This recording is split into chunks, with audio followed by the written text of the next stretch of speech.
So you see how it's still like an inspiration is coming from the top, like seeding into the top of the head. So that area, that's why I told you, that area, that swirl that's in the top of your head is where you're getting your inspiration from. So this inspiration is basically your womb. You're becoming inseminated by your connection. So when your energy goes out, it goes all the way up through all the stars of the cosmos. Those are your nadis. So if everything is connected, that's what should be happening. The more you start putting stuff in categories, the less connection you have. So when all your energy field goes up, it connects in and pins in with the stars, and then it gets to all of that inspiration, which is really vitamins and minerals. That, you know, that's why the sky is like always cloudy, because our vitamins and minerals are generally light. Now we have to take them in a secondary substance, which we're going to talk about a little bit later, which is we got to go to the metals and the elements that are already in the as below chamber. But originally, all of our vitamins and nutrients actually came from not just the sun, not just the moon, but also all the stars. That's why there's a cycle of where the sun and the moon got to back off. The sun at a certain point has got to back off. The moon at a certain phase got to back off, and then all the stars come in. And as an ancient being completely exposed to this, all of your nadis are actually receiving the vibration and the frequency of the mineral, right? And some people may not be able to connect that. Well, how could a frequency be a mineral? Because everything is a sound, but more importantly, sound is light. But you still need to put yourself into a condition where you can still be receptive to light in that way. But if we have categories and judgments, then we've shut down our entire light field. And I'm going to show how that really looks in occultism, how they explain that they're basically shutting down the light fields. Now, first of all, there becomes a switch. The switch is that, well, damn, that's super relative, right? Because they shut off things with a switch. So the switch is, in this case, is they need to switch the symbolism.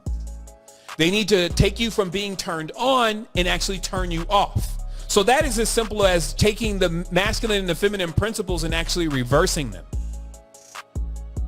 That's all has to be done, is the position that the woman or the womb has would just be replaced with the male. And we wouldn't say that the male didn't have a use or the female didn't have a use. We're just saying that if you do these out of order, you're going to short circuit every single time because you don't have the proper order of creation. And people will argue with you about this all day. They've made it into something racial, political, social, sexual, every single thing that they can make it into. But these are master codes. You start playing around master codes, your ass is going to be lost forever. Right? And that's a state that they've gotten into. People are lost. They're wandering like zombies on the astral plane now. And they don't have the code. Because when they died, they thought the code was this man outstretched on a cross. So let me show you. So what happens here is just watch, just very briefly, how the code gets hacked. So you see on the Great Mother on the top left, right? This is the uncomfortable picture now for everybody, right? Let's just zoom in here real quick. The Great Mother has this crown on top of her head.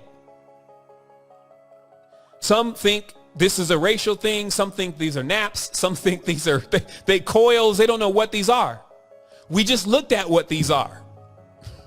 Let me show it again.